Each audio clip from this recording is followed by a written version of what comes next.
Le Grand Style, c'est le podcast en forme de rencontre et de conversation.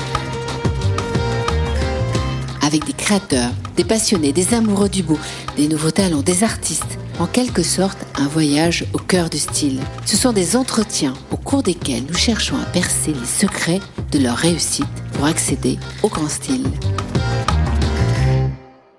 Passer un moment avec notre invité aujourd'hui, Éric Brun-Sanglard, c'est laisser vivre ses émotions, ses 5 sens mis en éveil. Le goût, l'ouïe, l'odorat, le toucher et un 5e, l'intuition. Je n'ai pas oublié la vue, non, car Éric, lui, l'a perdu depuis plus de 30 ans. Il s'agit donc plutôt que de regarder ou bien de voir, d'écouter attentivement un homme au parcours exceptionnel nous raconter son point de vue sur la vie, le monde, l'écouter nous accompagner, reconstruire notre maison intérieure pour être bien chez soi et en soi. Car oui, Éric est architecte d'intérieur. Bonjour Éric. Bonjour Sandrine, très heureux d'être là. Merci. Bienvenue dans Le Grand Style. Alors, le grand style, on se pose toujours la question de comment on peut avoir un grand style.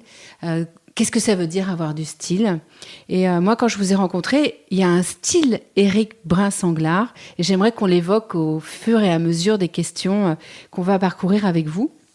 Ouais. La première question, Éric, que j'avais envie de vous poser, c'est qu'est-ce qu'on voit quand on ne voit pas ? Pour moi, je continue à voir, seulement je vois d'une manière différente. C'est-à-dire c'est tous mes sens qui me donnent mon environnement, qui m'expliquent un peu à travers les sons, l'écho, à travers le toucher, à travers l'olfactif, ce qui se passe autour de moi. Donc, quelque part, je crée mon environnement de cette manière. C'est-à-dire les informations me viennent au cerveau, pas par les yeux, mais par mes autres sens. On va redire que vous avez vu, vous avez écrit un très joli livre, plusieurs livres. Le dernier s'appelle « Reconstruire sa maison intérieure, être bien chez soi et en soi ». Et vous écrivez dans ce livre votre histoire, votre parcours, et vous dites que vous avez vu, que brutalement vous avez perdu la vue, vous avez 33 ans à ce moment-là. Qu'est-ce qui vous reste des jours où vous avez vu ? Je crois que c'est des informations, c'est une espèce de librairie, de bibliothèque, de librairie en anglais, bibliothèque en français, c'est-à-dire où je vais, je dis ça parce que j'ai perdu la vue aux États-Unis, donc je dis ça parce que c'est en fin de compte, c'est des informations que, par exemple, quand je pense couleur, je vais penser à l'émotion de la couleur, mais je vais penser aussi à la couleur elle-même. Donc, je vais aller dans mes souvenirs, dans cette espèce de bibliothèque pour rechercher cette information. Après, ça s'exprime autrement parce que ce qui est très intéressant d'avoir perdu la vue et d'avoir vu, c'est que je sais visuellement à quoi ça ressemble et après, je sais émotionnellement l'effet que ça a sur nous. C'est joli ce que vous dites. Dans une interview, Céline, l'auteur, dit au commencement est l'émotion et ensuite on met le verbe. Alors que bien souvent on dit au commencement est le verbe et ensuite l'émotion. Vous partez d'abord des émotions pour mettre des noms et des mots sur les couleurs et une intention dans l'architecture d'intérieur. Vous partez de l'émotion est le facteur numéro 1 de votre façon de regarder ? Ouais, pour moi, tout est émotion, mais on a oublié ce facteur-là. Et ce qui est très intéressant dans l'architecture d'intérieur, c'est qu'on pense à l'architecte d'intérieur visuellement, c'est-à-dire on pense à quelque chose qu'on regarde, mais il ne faut pas oublier que c'est un lieu où on va vivre, où on va travailler, un lieu où on doit se sentir bien. Donc, c'est là où la vue n'a plus vraiment beaucoup d'importance, c'est les autres sentiments, c'est les autres émotions, c'est ces autres vibrations qui deviennent plus importantes. Oui, c'est ce que vous dites d'ailleurs dans le livre, vous nous aidez à reconstruire la maison intérieure pour qu'elle soit en osmose, en harmonie avec ce que nous sommes. Vous dites que l'extérieur révèle de nous beaucoup de choses. La maison vue de l'extérieur, elle révèle de nous ce qu'on est vraiment, elle reflète ce que nous sommes, ou tout du moins ce que les autres perçoivent de nous au premier abord. Tout à fait. Il y a cet aspect-là, donc il y a l'aspect où on va essayer de créer quelque chose pour les autres, mais ce qui est le plus important, c'est de créer quelque chose pour nous-mêmes, qui nous ressemble et qui nous fait du bien. Moi, je dis toujours, ma maison, quand je rentre chez moi, ça doit être comme quand vous rechargez votre téléphone, c'est les batteries, c'est là où ça va recharger mes batteries, où je vais reprendre, quelque part, je vais me nettoyer du toxique de l'extérieur pour reprendre de l'énergie, pour me sentir sentir bien à nouveau, pour me recentrer. Et vous dites, nos fissures, une fois assumées, et si nos fissures, une fois assumées, nous offraient l'opportunité de nous reconstruire. La maison vous sert beaucoup dans son langage, parler, dans l'évocation. Vous parlez des fondations, ce mot désigne la base d'une maison, c'est notre maison intérieure, c'est la colonne vertébrale grâce à laquelle nous nous maintenons debout et nous avons assez d'équilibre pour avancer dans notre vie. Tous ces mots que vous distillez comme ça dans le livre sont des mots d'architecture d'intérieur et vous vous en servez beaucoup pour faire des parallèles avec l'intérieur, c'est-à-dire l'âme, quoi. Tout à fait, mais ce qu'il faut comprendre, c'est que quand j'ai perdu la vue, j'avais commencé de gros travaux sur une maison sur les collines de Los Angeles et que j'avais tout arrêté quand on m'a dit que j'allais devenir aveugle. Après aveugle, j'ai dû vendre cette maison. Financièrement, je ne travaillais plus, j'avais des factures. Et ce qui a été très intéressant, c'était que j'avais à reconstruire, donc à finir ces travaux. Des travaux d'ailleurs que j'ai faits, j'ai pris d'autres décisions que quand j'étais voyant pour pouvoir la revendre. Mais en même temps, ce qui a été encore plus intéressant, c'est que j'ai réalisé qu'à travers cette maison, je reconstruisais également ma santé, mon âme, mon bien-être, ma confiance en moi. Il y avait vraiment ce parallèle entre la maison et moi-même. C'est pour ça que j'utilise tout ce vocabulaire, parce que ça marche autant pour moi que pour la maison. C'est vraiment une espèce de symbiose. Oui, tout à fait. Vous avez dit, j'ai pris d'autres décisions que quand j'étais voyant, quand vous l'avez reconstruite et rénovée, parce que vous la sentiez différente. Pourquoi ? Parce que elle était moins dans l'apparence et plus dans le fond. C'est quoi la... Je pense, à l'origine, je la regardais visuellement et je la regardais pas émotionnellement. C'est-à-dire que quand on est dans une maison et qu'on observe une maison, on va prendre des décisions quelquefois qui sont purement visuelles. Et quand on perd la vue, il y a le côté pratique aussi qui arrive. Il y a le côté des matériaux, on les perçoit différemment. Il y a des matériaux qui vont peut-être plus agréables que d'autres. Peut-être que visuellement c'est joli, mais quand on les touche, c'est peut-être pas désagréable. C'est peut-être désagréable, il y a peut-être une odeur qui s'émane, je sais rien. Moi, voilà, quand on utilise par exemple différents bois, différents sols, il y a des sols qui vont avoir une odeur parce qu'il y a des bois très forts, qui sentent très fort, d'autres pas. Donc c'est un choix qui va être sensoriel, qui va être olfactif et qui va plus forcément être visuel. Quand vous dites dans le livre toujours, j'ai dû me familiariser avec un nouveau monde, sensoriel justement, et relever de nombreux défis au prix d'immenses souffrances, mais j'ai appris à me découvrir. C'est magnifique parce que c'est un message d'espoir pour tous les gens qui ont du mal à se relever au fond des grandes souffrances. Ce que j'ai vraiment appris, en fin de compte, c'est d'être authentique. Et ça fait très peur d'être authentique, parce que être authentique, c'est être vulnérable. Être vulnérable, c'est aussi donner le pouvoir aux autres à nous faire du mal. Et quand j'ai appris que j'étais OK, j'étais pas parfait, parce que personne n'est parfait, mais que voilà, ce que j'avais rien d'autre de toute manière. Donc pourquoi essayer d'être quelqu'un d'autre ? Pourquoi essayer de faire semblant, quand c'était beaucoup plus facile juste d'être moi, et de me dire, les gens, s'ils n'apprécient pas moi, l'authentique, c'est pas grave. J'ai pas besoin d'essayer de faire autrement. J'étais dans une souffrance. Cette souffrance était vraie. Si ça faisait peur à certaines personnes, ça faisait peur à certaines personnes. Mais j'en avais marre, quelque part, surtout habitant Los Angeles, de faire semblant, d'essayer d'être... on est tous acteurs de notre propre vie, mais là, c'était plus un rôle que je jouais, c'était ma vie. Donc, pourquoi essayer de faire autrement que juste être authentique, être honnête par rapport à ce que je vivais ? C'était beaucoup plus facile, et je pense que c'est là où ça a amené des gens aussi authentiques autour de moi, c'est qu'ils n'étaient pas intéressés, ils étaient juste là parce qu'ils voulaient être là, pour moi. Pour vous, pour votre intérieur. Tout à fait. Vous dites, votre maison, c'est vous. Comme nous, chaque habitation a sa propre allure, sa propre silhouette, mais cette apparence ne doit pas nécessairement influencer l'agencement intérieur. Vous parlez de style quand vous parlez à ce moment-là. C'est quoi le style pour vous ? Qu'est-ce que ça évoque pour vous, le style ? Pour moi, le style, c'est à partir du moment où ça vous ressemble, c'est-à-dire qu'il y a quelque chose autour de vous qui est en harmonie avec vous-même, avec vraiment vous-même dans dans toute votre personnalité, dans toutes ça peut être votre folie ou quoi que ce soit. Ça, c'est votre style. Ça, c'est un style. Mais pour moi, essayer d'imiter, essayer de voler quelque chose à droite, à gauche, parce que ceci est à la mode, parce que cette couleur est tendance, parce que pour moi, ça, c'est l'opposé du style.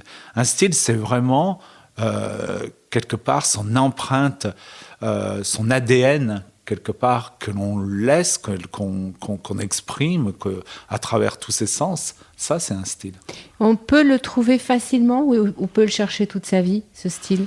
Je pense honnêtement qu'il y a deux façons de le faire. Bon, après, c'est essayer vraiment de tout lâcher, d'être soi-même et de voir, après prendre des notes. Moi, je conseille toujours de prendre des notes sur plein de choses quand on se balade, parce qu'il y a peut-être des choses qui nous parlent, que ce soit des odeurs, que ce soit des sensations, que ce soit des textures, que ce soit tout ça. Et après, d'essayer de ramener ça chez soi. L'autre façon de le faire, c'est de noter quelque part quand on est, je sais pas, à certains endroits, que ce soit une chaise, que ce soit une couleur, que ce soit un papier peint, que ce soit, voilà, de prendre des photos, de noter également des textures qu'on apprécie, et tout ça, et après de le ramener. Une fois de plus, c'est cette espèce de bibliothèque qu'on crée et qu'on essaye d'exprimer dans notre environnement pour que ça soit vraiment propre à nous. C'est-à-dire qu'on ne va pas aller essayer de prendre une page de magazine et de reproduire ça chez soi. C'est-à-dire qu'on va ramener toutes ces pièces un peu de notre vie que l'on aime, qui nous font du bien, et les mettre ensemble. Apprendre à respirer chez soi. Si on faisait aussi, puisqu'on parlait des 5 sens, vous en parlez beaucoup, les odeurs. C'est vrai, les odeurs à la maison, c'est important. D'ailleurs, dans votre carrière, avant de perdre la vue, vous travailliez dans le monde du parfum. Donc, l'odorat doit être quelque chose chez vous de très important, l'odeur du moins. Vous dites, chaque pièce de la maison a un parfum qui naît de nos habitudes de vie. Dans notre maison intérieure, les odeurs sont notamment liées à nos souvenirs, à notre mémoire affectives. Elles sont aussi l'un des moyens d'expression de notre sensibilité.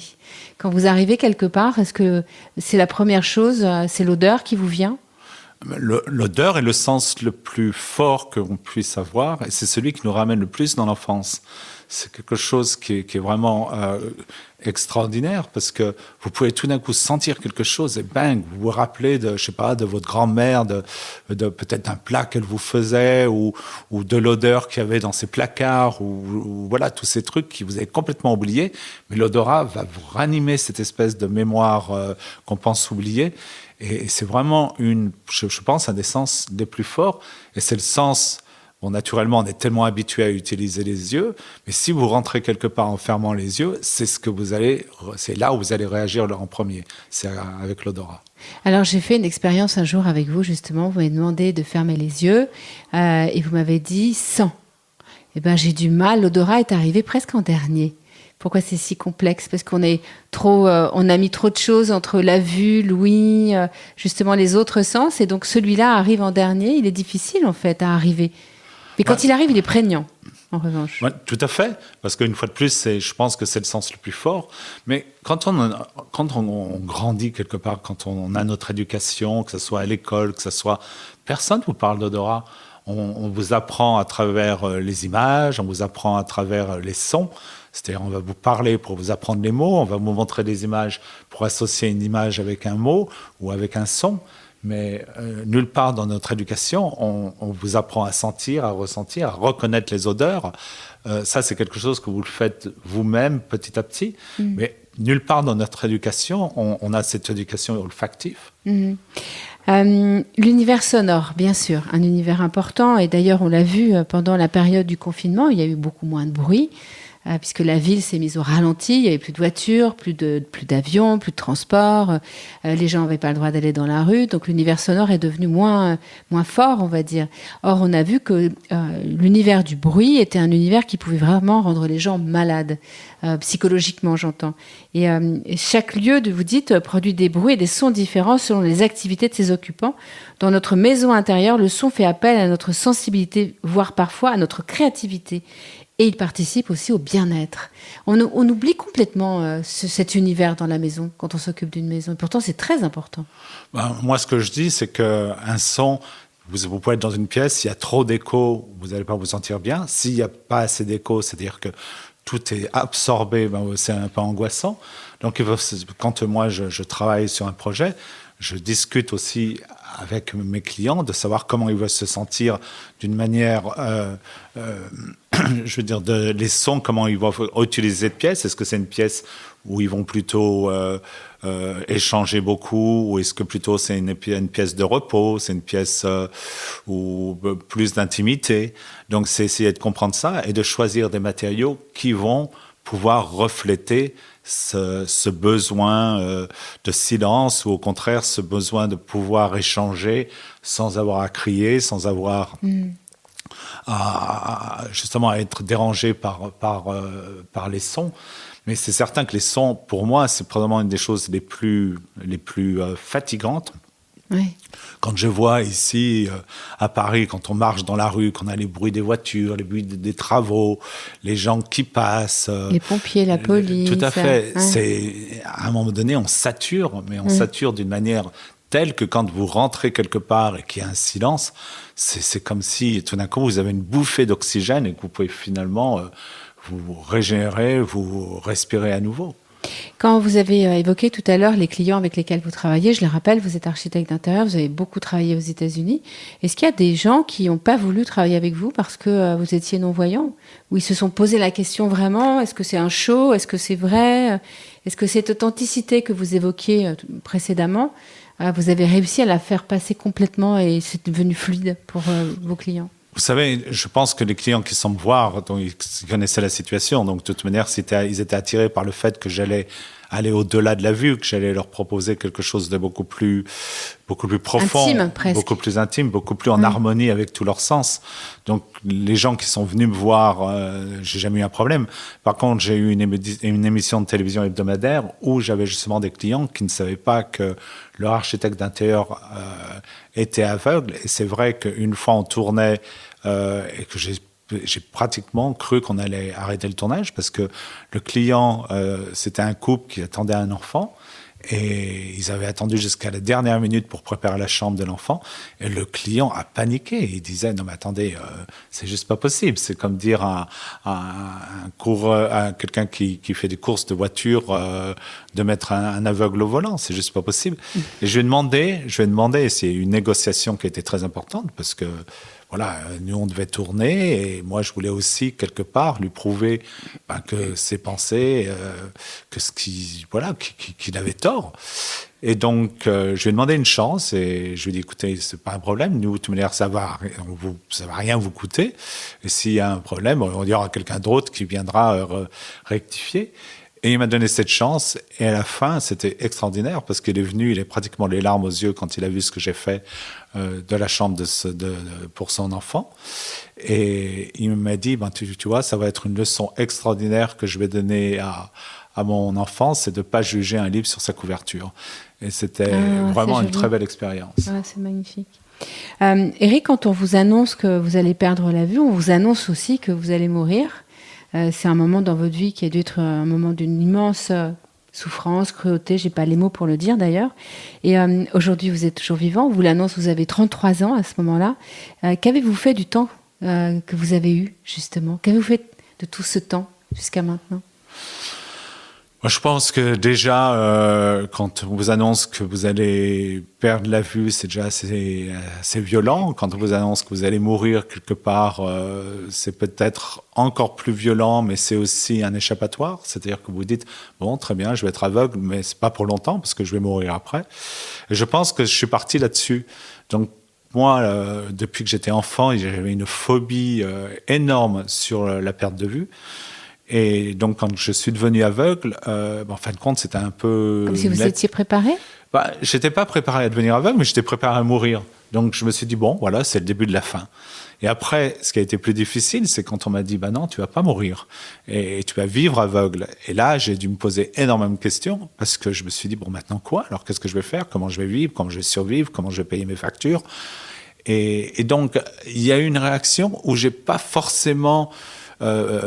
penser à le fait que je voyais plus, je suis plus allé tout de suite dans le côté pratique, le côté le futur, comment anticiper le futur. Comment ça s'organise. Comment ça s'organise. Et après, j'ai pris une décision, et je pense que c'est là où dans la vie, on a tous ce choix, c'est de prendre une décision. Soit je vais essayer de me raccrocher au passé et de me battre avec le passé dans mon présent, ou alors d'abandonner le passé et de me dire, je l'abandonne pas complètement, parce que j'utilise les souvenirs de ce que j'ai vu, mais au contraire, me dire, je vais explorer ce nouveau monde, je vais en tirer parti, je vais essayer de découvrir ce qu'il peut m'apporter, parce que je pense que chaque fois qu'on perd quelque chose, on gagne quelque chose d'autre. Mais ça, c'est une décision qu'on doit prendre, de se dire, bon, qu'est-ce que j'ai à gagner ? Et c'est vraiment quelque chose qui a changé ma vie, parce que mon attitude était tout d'un coup différente. C'est-à-dire, j'étais plus à la recherche, à la découverte de quelque chose de nouveau, plutôt que de me lamenter sur mon passé. Et petit à petit, j'ai découvert plein de choses, et découvert les gens d'une manière beaucoup plus profonde, me découvert moi-même. Je me suis quelque part, j'ai enlevé des couches qui me retenaient de pouvoir m'aimer moi, qui a été un travail quand même très très dur, parce que au début, j'avais des mots horribles pour moi-même. Et petit à petit, c'était changer mon vocabulaire envers moi-même, me dire, quelque part, apprendre à m'aimer. D'ailleurs, dans le livre, j'en parle. Je pouvais cuisiner pour les autres, mais c'était impossible de me cuisiner pour moi-même, parce que je me disais pourquoi je le ferais, jusqu'au jour où je me dis, attends, tu peux pratiquement avoir un étranger à la maison, lui faire un plat super, organiser une soirée, et tu peux pas le faire pour toi-même. C'est là où j'ai commencé à me dire non, il y a vraiment un problème là. Donc j'ai appris, et j'en riais, je me disais, je vais m'emmener dans des rendez-vous romantiques. Je vais me créer un rendez-vous romantique que je vais avoir avec moi-même. Donc j'ai vraiment commencé à apprendre petit à petit. Ça se fait pas du jour au lendemain. Et quand j'utilisais des mots négatifs comme par exemple, parce que quelqu'un parlait, je pensais qu'il me parlait à moi, alors je me disais, qu'est-ce que t'es bête, non mais c'est pas possible. Je me suis dit, mais attends, non, tu peux pas te parler comme ça. Voilà, t'as fait une erreur, c'est pas grave. Mais c'est vraiment un travail, et je pense que tout le monde, c'est qu'on soit aveugle ou pas aveugle, tout le monde doit réapprendre quelque part, ou apprendre pour la première fois d'ailleurs, à s'aimer, à s'accepter comme on est, à vraiment développer cette histoire d'amour, à se regarder le matin dans un miroir et se dire, je suis parfait comme je suis belle ou je suis beau comme je suis. Et c'est là où on gagne une confiance en soi. Et ce que j'ai aussi réalisé, c'est que ces gens qui ont ça en eux, ben, ils deviennent superbes, ils deviennent attirants. Et combien de personnes, d'ailleurs, j'ai rencontré dans ma vie, qui n'étaient pas forcément, au point de vue beauté plastique, qui n'étaient pas forcément parfaites, mais qui rayonnaient tellement parce qu'ils étaient bien dans leur basket, comme on dit, qu'on avait envie d'être autour d'eux, ils étaient attirants, ils étaient fascinants, ils étaient beaux. Aujourd'hui, vous faites beaucoup de conférences, vous écrivez des livres, vous continuez aussi l'architecture intérieure ? Ah oui, mais c'est quelque chose qui est en moi, et quelque chose que... Vous savez, j'ai aussi... Il y a un moment donné, quand j'étais vraiment à deux doigts de la mort, j'ai réalisé que j'avais pas fait ce que je devais faire dans ce monde. J'avais vraiment j'avais vécu certes une vie très agréable, mais j'allais partir sans avoir marqué quelque part cette existence. Et c'est là où j'ai vraiment commencé à réaliser, à comprendre pourquoi il y avait des grands hommes qui ont dû laisser des monuments derrière, leur nom quelque part. Et je me suis dit, bon, moi, c'est pas mon truc, mais quelque part, ma vie ne m'appartient plus. C'est-à-dire, ce que j'ai appris et ce que je continue à apprendre aujourd'hui ne m'appartient plus. Ce que c'est pour être partagé avec les autres, c'est pour en faire profiter aux autres. Et ce que j'ai appris dans l'architecture d'intérieur, ou est-ce que j'ai appris sur la survie, ce que j'ai appris sur me réinventer, ce que j'ai appris sur toutes ces épreuves qui ont été très dures, et j'en parle de différentes, parce qu'il y a la santé, mais aussi la trahison, il y a eu beaucoup de choses. C'est quelque part de partager, pas en tant que donner des leçons de vie, parce que ça ne m'intéresse pas, mais de partager de plus en plus mon histoire avec les autres, pour que et ça les enrichisse, peut-être quelque part les inspire, les motive. Et dans l'architecture d'intérieur, je pense avoir découvert quelque chose qu'aujourd'hui d'ailleurs on appelle l'architecture sensorielle, et que c'est vraiment un plaisir quand je peux apporter cet aspect-là dans la vie de mes clients. J'adore qu'un client me dise à la fin « Qu'est-ce que je me sens bien chez moi ?» Pour moi, c'est le plus beau compliment. C'est quoi l'architecture sensorielle ? Pour moi, l'architecture sensorielle, c'est vraiment l'harmonie de tous nos sens. C'est-à-dire que les odeurs sont à la même vibration que notre côté olfactif, que les sons, c'est comme écouter une mélodie. Il y a des mélodies qui vous font du bien et c'est la mélodie que je vais créer avec les sons de la maison. C'est aussi des matériaux que vous allez toucher. Tous les matériaux qui sont autour de vous doivent être vraiment agréables. C'est vraiment, quelque part, c'est créer une... moi, je parle beaucoup en termes de vibrations, comme des notes de musique. C'est-à-dire créer un environnement qui vibre à la même note de musique que vous-même, vous vibrez. Il faut trouver sa note de musique. Il faut exactement trouver sa note de musique, mais c'est pour ça que, quelque part, quand vous rencontrez quelqu'un et on parle du coup de foudre, le grand amour, tout d'un coup, voilà, on trouve la même note, ce vibrato dans quelqu'un d'autre, et c'est pour ça que c'est si facile, et c'est pour ça que tout d'un coup, on a l'impression de connaître l'autre personne, qu'on attendait l'autre personne, parce qu'il y a une résonance entre les deux. Et c'est comme ça qu'on aime avec son cœur et pas avec ses yeux. De toute manière, on peut n'aimer qu'avec son cœur, parce qu'aimer avec ses yeux, ça serait très triste. Très triste, parce que tout change. Je pense que c'est possible. Oui, c'est bien sûr qu'on peut aimer avec les yeux, mais tout change. Surtout nous, on vieillit. Il y a des jours où vous en avez tous vécu d'ailleurs ça. Il y a des moments où vous sortez de chez vous, vous êtes habillé d'une manière. Le lendemain, vous sortez de chez vous à nouveau, vous êtes habillé exactement de la même manière. Un jour, on va vous regarder, les gens vont vous regarder. Le lendemain, ils vont pas vous regarder. Pourquoi ? C'est pas parce que comment vous êtes habillé, c'est comment vous rayonnez, ce que vous dégagez. J'adore ce moment avec vous, comment on déambule. On va arriver vers la fin de l'interview. J'avais envie d'un petit questionnaire de Proust, justement sur les 5 sens. Est-ce que vous êtes prêts à ces questions et à y répondre de façon très intuitive ? J'aime beaucoup votre sourire. Si je vous dis une couleur, vous me répondez quoi ? Une émotion. Mais si c'est une couleur qui serait vert, jaune, rouge, bleu, une vraie couleur, ce serait quelle couleur ?